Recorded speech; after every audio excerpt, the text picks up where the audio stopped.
Assalamualaikum warahmatullahi taala wabarakatuh. Salam sejahtera, salam serumpun. Alhamdulillah berjumpa lagi kita di channel Malaysia Respon. Sebelum saya melanjut ke kontennya, ayo tonton dulu cuplikan berikutnya.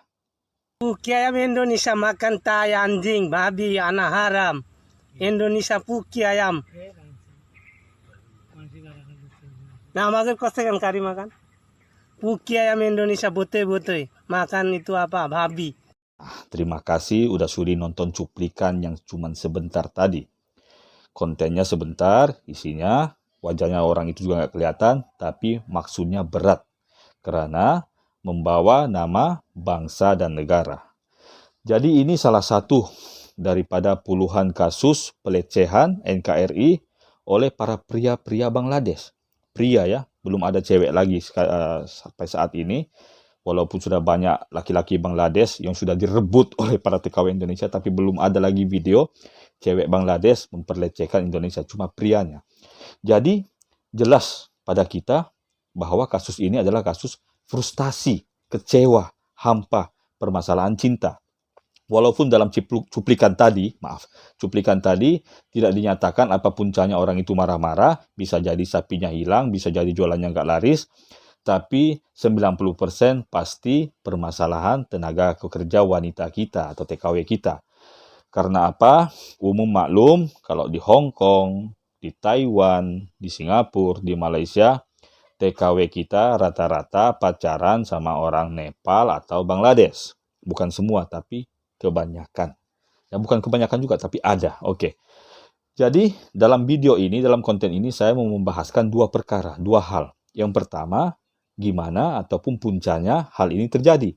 Yang kedua, yang paling mustahak adalah kenapa hal ini masih dan terus terjadi. Oke. Yang pertama, kenapa terjadi? Ya bisa saja sama-sama kerja, atau tampangnya ganteng, jatuh cinta, jatuh hati, atau mungkin TKW kita parasnya cantik. Orang ini pacaran, namanya ini adalah murni soal jodoh. Ini adalah takdir. Kita tidak bisa menghalangi, kita nggak boleh rasis. Bangsa kita bangsa yang nggak rasis kan. Jadi kita kesampingkan hal itu. Apabila terjadi pacaran tadi, mungkin jadi nikah, mungkin jadi sepasang kekasih begitu, maka terjadi hal-hal yang membawa kepada pertengkaran, perselisihan faham, akhirnya perpisahan.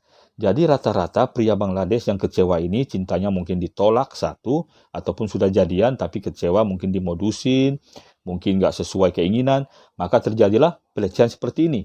Tetapi kenapa harus bawa-bawa nama negara? Kenapa nggak diambil saja nama ceweknya lalu dibilang si cewek ini begini sifatnya, begini lontenya, begitu ininya. Kenapa nggak si cewek itu aja? Kenapa harus bawa-bawa nama negara? Nah ini kan nggak baik. Jadi saya masuk ke persoalan kedua. Kenapa kasus ini masih dan terus terjadi? Puncanya pun cuma dua. Pertama, karena kita masih tinggal berhampiran, berdekatan sama orang-orang ini. Jadi kesempatan untuk saling jatuh cinta itu masih ada. Itu kita tidak dapat halang. Tapi yang kedua ini yang penting. Karena tidak adanya penindaklanjutan daripada pihak kita. Saya tidak bilang semua kita berpeluk tubuh, tidak. Saya juga tidak bilang, ayo kita ke jalan, kita demo. Nggak boleh, karena Malaysia terutamanya negara hukum. Punya hukum yang harus kita hormati. Jadi, tidak adanya penindaklanjutan. Tidak ada orang yang maju ke depan. Bukan saya bilang maju ke depan lalu cari bangla, lalu dihabisin, tidak. Atau disikat, tidak. Tapi paling tidak, kita harus ke pihak berwajib. Kita laporkan kepada siapa? KBRI. Kalau boleh ke Kemenlu. Tapi memandangkan kita berada di negara yang punya hukum, maka kita harus ke aparat negara itu. Kalau di Malaysia, kita ke PDRM, Polis Diraja Malaysia. Saya sendiri, saudara-saudara sekalian, saya masih ingat kasus yang namanya Majarahul Rana, yang menghina, melecehkan Indonesia semau-maunya lewat unggahan 4 video. Saya sendiri 2 kali ke Balai Polis, Ibu Pejabat Balai Polis Kota Kinabalu di Sabah. Waktu itu saya di Sabah. Saya melaporkan. Laporannya masih ada, saya simpan di mobil, saya bisa tunjukin. Saya nggak bilang saya ke depan orang lain, tidak. Tapi paling tidak, coba. Kalau satu suara, mungkin pengusutan kasusnya kurang cepat. Tapi gimana kalau satu ormas, atau mungkin puluhan ormas datang bareng-bareng, lalu minta supaya diusus kasusnya. Pasti orang ini akan merasakan Indonesia itu masih kompak. Pasti orang itu merasakan Indonesia itu tidak boleh dilecehkan gitu-gitu aja. Jadi kasus ini akan terhenti. Sampai bila kita biarkan hal ini terjadi begini? Apa yang terjadi adalah kalau hal-hal pelecehan berlaku, videonya diunggah, videonya di-share, lalu komentar ribuan, puluhan ribu, semua serba marah.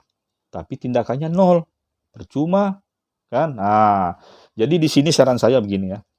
Kalau kalian yang punya dokumen lah, kalau kosongan saya ngerti lah, nggak mungkin orang kosong pergi ke balai polis. Tapi kalau yang punya nyali, ya kita tidak tahu ya, yang namanya orang nasionalis.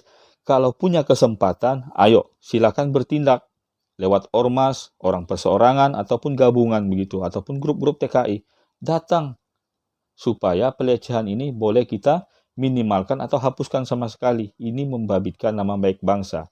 Ketika kita berada di perantauan, maka nama baik itu kita lah yang harus menjaganya. Kita harus jadi pejuang. Kita kan pejuang devisa. Oke, sampai di sini saya mohon saudara-saudara sekalian, nggak usah terlalu emosi di media sosial. Sebaliknya, tunjukkan kepintaran, tunjukkan kebijaksanaan kita dalam bertindak apabila kita harus maju ke depan. Assalamualaikum warahmatullahi wabarakatuh.